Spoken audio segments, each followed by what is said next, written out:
Hey there, welcome to the Graced Health Podcast, your diet culture-free source for aging strong in your physical, mental, and spiritual health. My name is Amy Connell. I'm a weight-neutral certified personal trainer and intuitive eating-focused nutrition coach who loves walks with friends, chocolate, and Jesus. This is the place for women over 40 who are looking to grow strong as they age and nourish their body, mind, and spirit. I'm so glad you're here. If you are a new listener, first of all, welcome. And if you want to learn more about this podcast, go check out season 19 starting January 9th, 2024, and then listen to the episode 30 plus non-gym ways to improve your health. You'll find the free download that goes with that episode in today's show notes. Let's dive into today's episode. Hello, my friends, and Happy New Year. Even though this is launching or posting several weeks into January of the new year, I have taken a nice break since mid-December, and I am glad to be back. I have spent some time, particularly here in January, just observing. I had some things that needed my attention and I wasn't quite ready to jump back in. And of course, with kids in college, I tell you what, it's lovely and wonderful and amazing to have them home, but also college breaks are really long. One of my kids got home on December 6th and left on January 12th. It was 5 weeks of having him home. And this is not a complaint at all. I'm so happy that he was home, but it just kind of takes me off my rhythm. It was a lot different when they were home all the time. And so I could easily just kind of get away. And I just felt like I needed to be more present. So it has taken me a little bit of time. And as we have been entering into this January season, I have just been observing and watching. And what I have seen is a lot of typical January chatter. And I want to be very clear. I am not poo-pooing the January chatter. And in fact, I started realizing as I was thinking about prepping for this episode, I was like, oh, not only have I done all the things of January of okay, we're going to reset and we're going to, eat differently and exercise and all of that. I actually wrote about it. So I thought I would read to you just a couple paragraphs from my first book for women called Your Worthy Body, Find Freedom and Health by Breaking All the Rules. And so each chapter in this book breaks a rule. And this chapter was called There's One Right Way to Exercise. And when I break these rules, I actually back them up with exercise science and nutrition science if it's a nutrition episode. But I thought I would I just wanted to read to you. It's just these two quick paragraphs so you can know that I truly come to you with this conversation of I do this too. I mean, it's not only I used to, it's no, I still do a lot of this kind of stuff. So I'm in the chapter entitled There's One Right Way to Exercise. And this is talking about just the mental excitement of exercise. So let me just jump in for the next two chapters. It says, who doesn't love jumping into something new? I admit that while I try to maintain balance all year long, the scales literally and figuratively tip the other way by mid-December. As much as I try to attend Christmas parties and not eat too much, this is a true struggle for me. By month's end, I'm saturated. I'm tired of chocolate and wine and want an excuse to cancel all social events and to eat my weight in green vegetables. My husband and I do this together. I flip through my favorite cookbooks and sites, looking for new healthy recipes to try. I establish a new workout routine. Dare I say, it's exciting. The promise of sleeping well, feeling great, and working out in the mornings allures me. It's enough to keep me from quickly getting burned out. After the, quote, off season of the holidays, switching up my fitness gets me excited. It gives me a new challenge. How much weight can I lift today? How far can I run? Can I get one more sprint in? All of these give me that push to lace up my shoes when I otherwise may not. And I go into saying that actually the concept of what's called periodization is really good. So that off time can be very helpful to our body, and switching up our routines is a really great way to just to approach our movement. And of course, if you've been with me a while, you know that some of that stuff actually is not exactly what I do. I have no idea what I weigh because I've really shifted my focus away from that even more so than when I wrote. I wish I ran. I'll be going to talk a little bit about this later, but I am not running anymore. And so obviously, I mean, this book was written 5 years ago and things change in 5 years.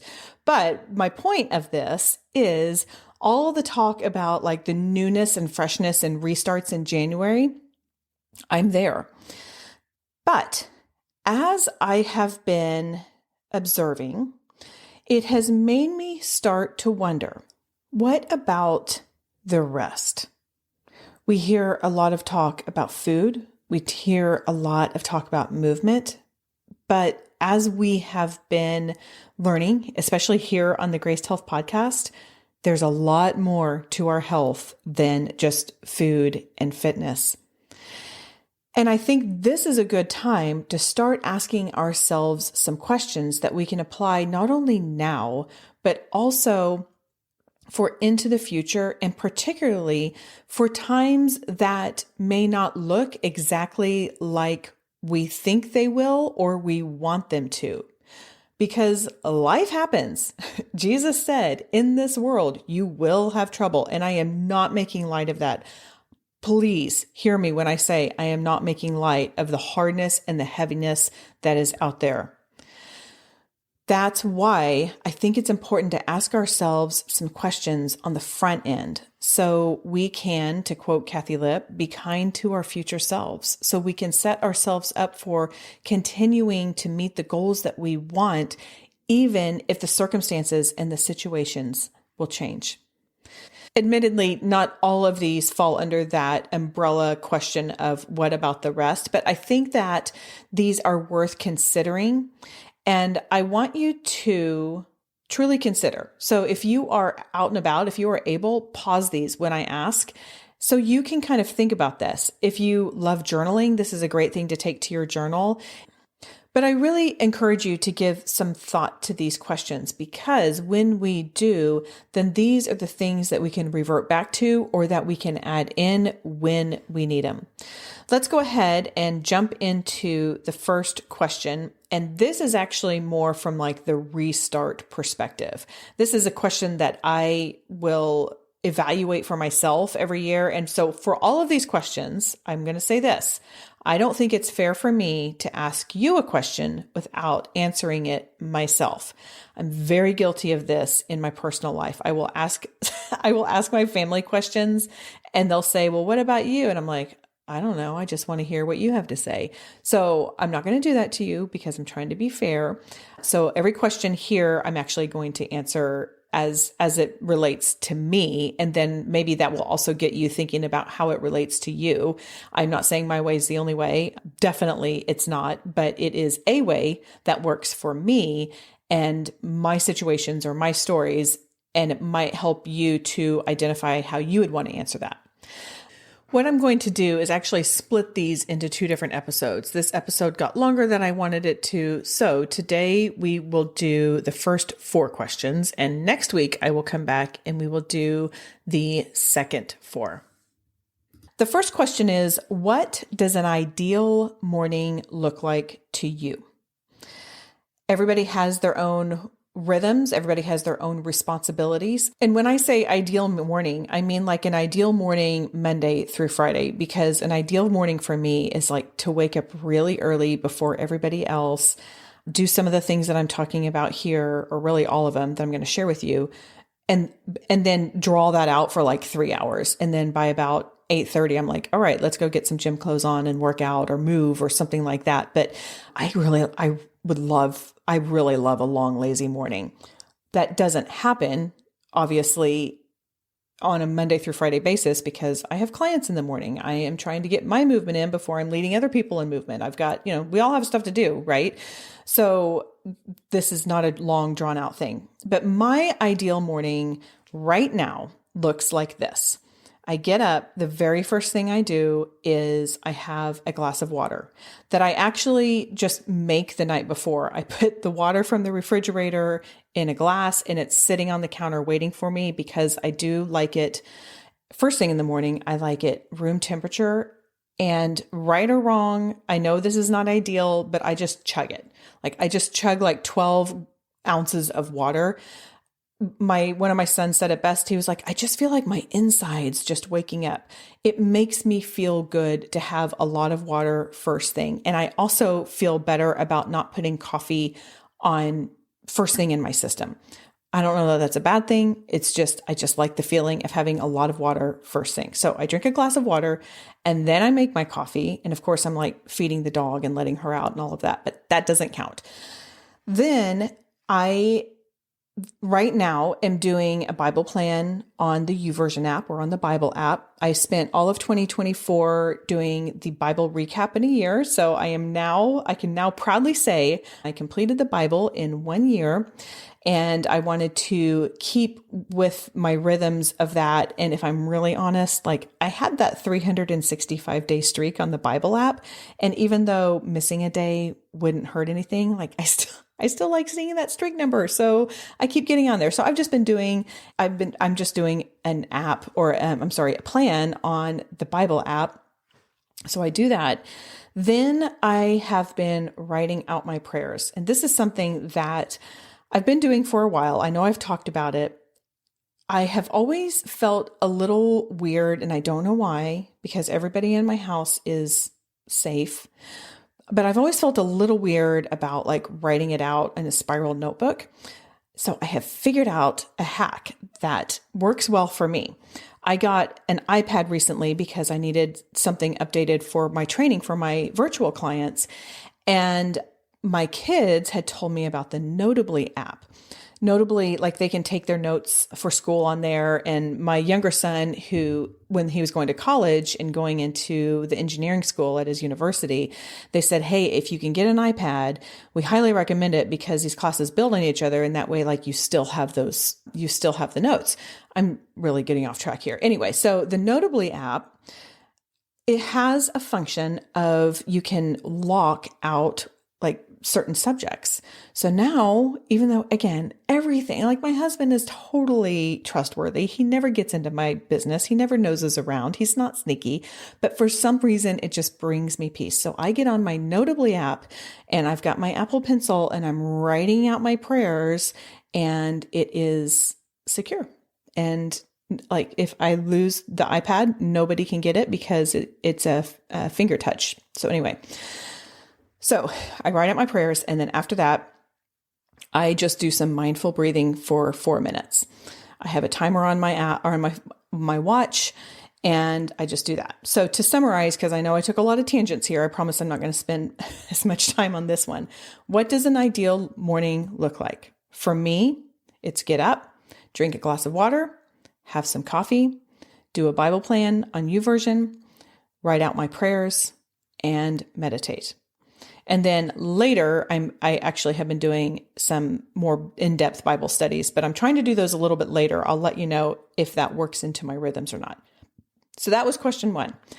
Number 2, what are your surefire self-care tactics? Like I talked about earlier, life happens. When we create our reset plans, we assume homeostasis. We assume that everything is going to be the way that we think it's going to be and it's supposed to be. And guess what? That doesn't happen. And because of that, we need to have some go-tos of, okay, I have to pour into myself. I have to feed myself. I need to take care of myself so I can take care of other people. But we need to know what that is. And self-care for everyone looks very different. For me, like I know a lot of women love to go get their nails done and that feels good. For me, it's a waste of time. I am not interested in spending the time sitting there. I am not interested in spending the money. I would much rather buy a new shirt if I'm going to spend money. I just don't like it. And therefore I have naked fingernails all the time and I'm just fine with that. My self-care tactics fill the introverted side of me. And one of them is something we've talked about before, and that is be still time. Nothing, I'm trying to think if anything fills my soul more. And I'm kind of thinking, no, that nothing fills my soul more than sitting outside when possible and just envisioning that God is sitting next to me. And that's it. And just being in the presence of God and be still and know that I am God. Psalm 46:10. I'm doing that off the top of my head. I hope that's right. I don't have a ton of prayers. I don't have a ton of praises. I don't have all this stuff. I'm just sitting. And that is so soul filling for me, and it brings me peace and it reduces my stress. So that is one of my surefire self-care tactics. Another one that maybe is a little less deep is reading a novel during lunch.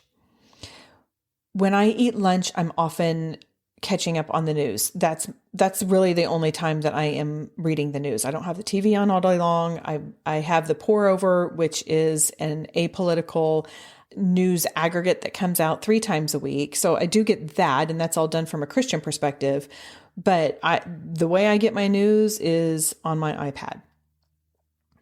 But if I want to do a little self-care, I get the whatever novel I'm reading and I just open it up and I read it while I'm eating. And that just feels lovely to me. It feels like, ooh, this is, I don't know, like I feel like I'm supposed to be being productive, and why I feel like watching or reading the news is more productive than reading a novel. I don't know, but it's great for my brain. I don't know. I just really like doing that. So that is something else that is, for me, is a surefire self-care tactic. The other one is taking my dog on an afternoon stroll. The caveat to this is when the weather is not crazy. I live in the Houston, Texas area. Taking my dog on a stroll at 1:30 or 1 o'clock or whenever in the afternoon is not lovely when it's August. But right now, I'm recording this in January. It is. It's nice. It's cooler. I got a sweater on. I'm not going to sweat. It's great. So that is a self-care tactic. Sometimes it's not. But that is my answer to number 2. What are your surefire self-care tactics? Another one for you, another third question. What is a movement contingency plan? Chances are, if you move regularly, you have a plan, you have a program, you have a routine, you have something that if I said, what do you do on Tuesdays? You might be able to tell me. Now, that's not everybody, I know. Or maybe it's that like, okay, I just try and get a walk in 3 times a week. And if I can just do that, I'm happy. So everybody has their own, rhythms when it comes to movement. But even with that, there are absolutely times that things just don't work out. If you plan on walk and the weather's really terrible, then you're not walking. If you rely on a workout partner and they aren't available, then maybe you don't do it. I mean, like just things happen, right? And so I want you to think about what is a contingency plan? What is something that you can do when it doesn't work? Under that and included in that is when you just don't have it in you. Life is life. Life is hard. And when you are dealing with things, it may not be the time to try and hit a new, lift a certain amount of weight, or it may not be the time to go super high intensity because you're already just really stressed out, or you may need that.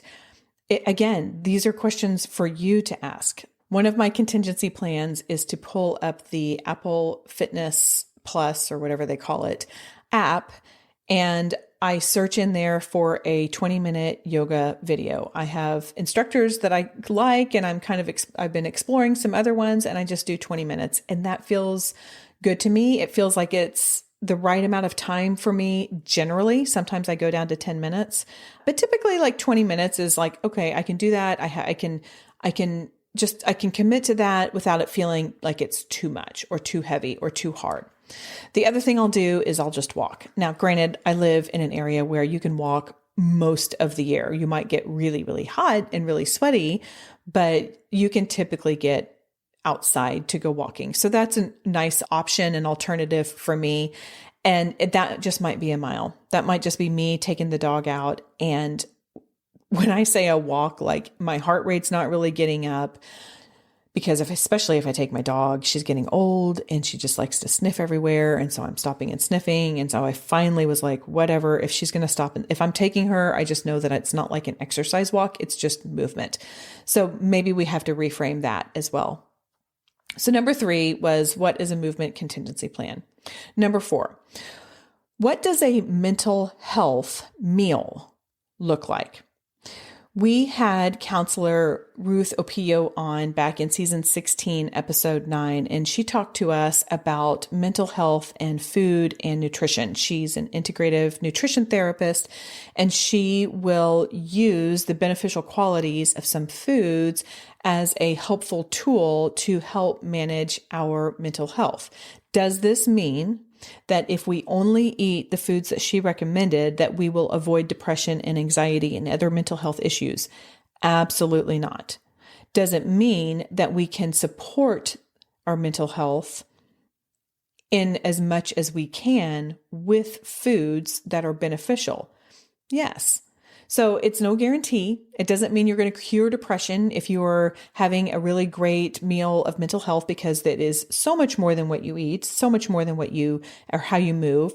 But if we just kind of want to do something to just support it, just to give it that little extra oomph, then having a go-to mental health meal that you can easily make, I think, is a beneficial thing and something to consider. I know when I have these little seasons of like just being down or not feeling myself, and I can kind of feel when they're coming on, I have one go-to mental health meal.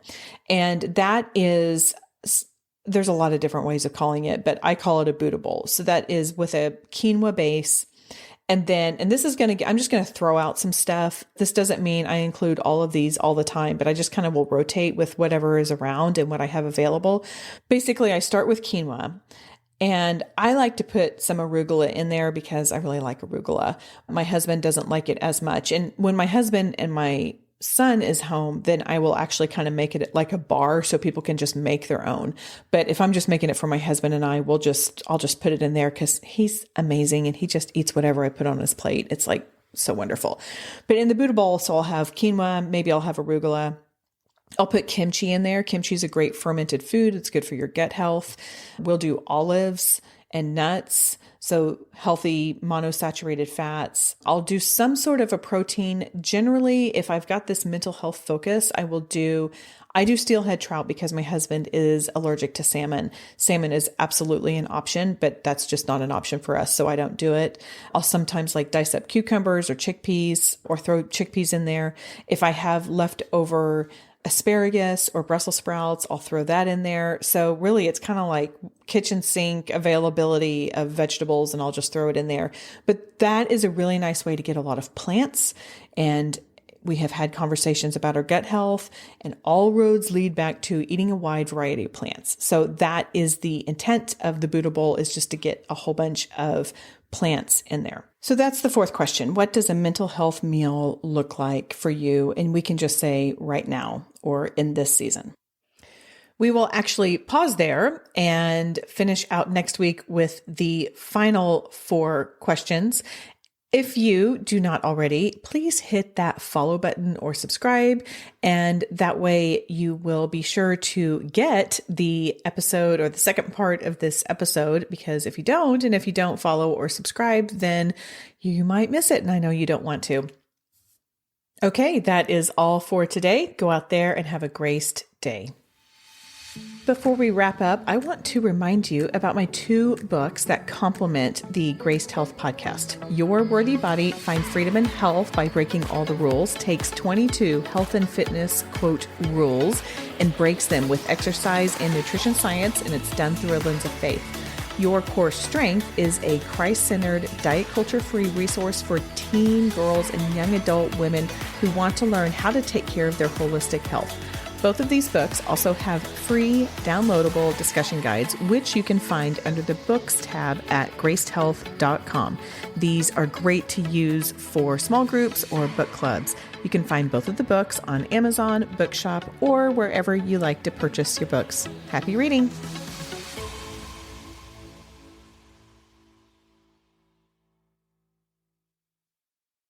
Hey, I'm so glad you've tuned in today. Thank you. A quick note before we go. This podcast has over 400 episodes and is on a journey of growth and evolution, just like all of us.